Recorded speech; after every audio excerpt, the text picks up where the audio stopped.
I'm Ian McClean, founder of Flow Group and GreenLine Conversations. This podcast has grown out of the chaos that's been thrust upon us, and in it, I share the best of 25 years of helping leaders in business organizations deal and cope with change. So, as you're out there, busy making sense of it all, trying to cope, and repurposing your organizations, I'm hoping that some of this will provide some help, some of the time. I'll keep it deliberately short, because I know you're busy. Let's dive in.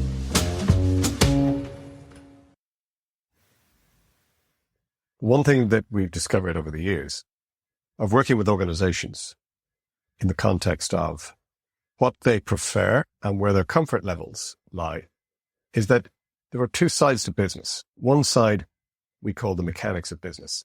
And these are things like systems and processes and procedures and strategies, structures, data, projects.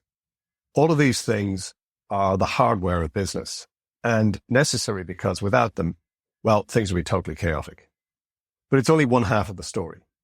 The other half of the story are all of the interactions that happen on a daily and a regular basis in order to get stuff done between people. And this is like the oil that causes the machine to turn. I've yet to see a project deliver itself. And I've yet to see a strategy implement itself. In fact, nothing ever gets done without the oil of human interaction to move the machine forward. Yet, business, in my experience, when it runs into a challenge or a difficulty, is far more comfortable with the mechanics of business than it is with the humanics of business. Meaning that it's far easier to write a report, conduct an investigation, tinker with the org structure, change the organization and the people in it around a chart. It's far easier to do some of these things than it is to actually go and have a conversation. And I know many leaders and managers I've met over the years that if they could get through the day and the week without ever having to have a conversation with anybody, they'd be only too delighted. And it makes sense. Path of least resistance means it's far easier to deal with the mechanics because they're tangible, they're measurable, they're visible, as opposed to the humanics, because people, let's be honest, are messy. One of my early mentors in the early part of my career, I remember taking me aside one day and making the observation, Ian, what you're going to discover in business is that the business side of business is pretty easy. Problems typically come with hair on top. Or not, as I get a bit older. So as part of the GreenLine project, which has been running for over 15 years now, we began to try to understand in large organizations, how many interactions do you think happen in an organization over a period on a daily basis? We asked this question rhetorically to the clients we were working with in the early years, and everybody recognized and realized that through the various channels that we have our interactions on a daily basis across a network of a large organization, the answer is a lot. We actually had one client who took the challenge literally. How many interactions do you think happen on a daily basis across your organization? And they went out and with their own metrics discovered that on a daily basis, they had somewhere north of 350,000 interactions that took place in their network daily. And back to this idea of conversations being the wallpaper of life. Tell me that the quality of those 350,000 interactions, tell me that the quality of those is not having an impact on the overall business and business performance. So we went deeper.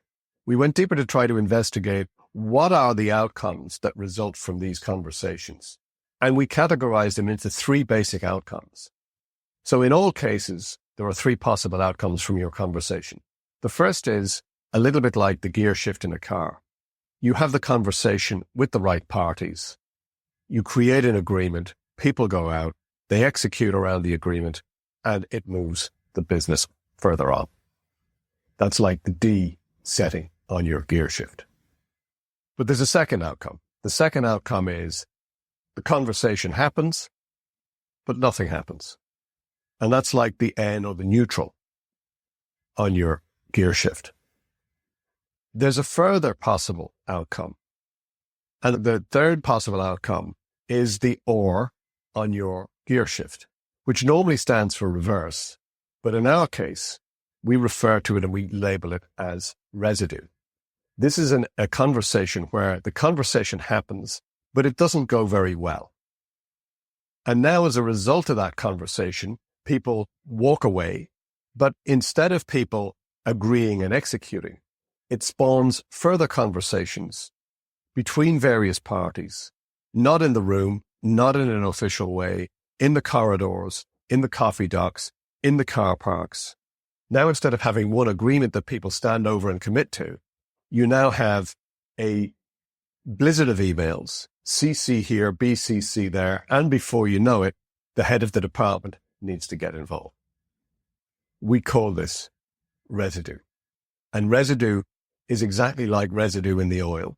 So if you get pure oil and you have some residue in the oil, then what it does is it creates wear and tear on the machine, which ultimately can lead to poorer performance or ultimately breakdown. And residue, by the way, is not something that's malicious or malevolent necessarily. In fact, mostly it's innocently created around things that people have that are unconscious, habits that they have that have formed, that when they do get together and they have a conversation, simple things like people not listening, people not preparing properly for the meeting, people with competing priorities, people making assumptions. All of these things are innocent and often unconscious, but the result is it creates residue, which slows down the performance of what it is we're trying to do in one way or another. And the slowing down of performance, when we investigated what the impact of poor conversations has and how it shows up in organizations or in the business, well, it breaks down into two ways or two categories. The first is a lack of clarity. So people walk away at the end and they think that they've got an understanding, but the understanding is different. And it leads to mistakes being made, misplaced effort, people having competing agendas or different contexts, resources being wasted, inboxes swelling, inefficiencies, etc. So that's one type of impact that residue has in the organization in terms of efficiency. The second is that it creates a loss of commitment where people just feel less committed than they did. So they show less discretionary effort as a result of the conversation. They start to miss deadlines.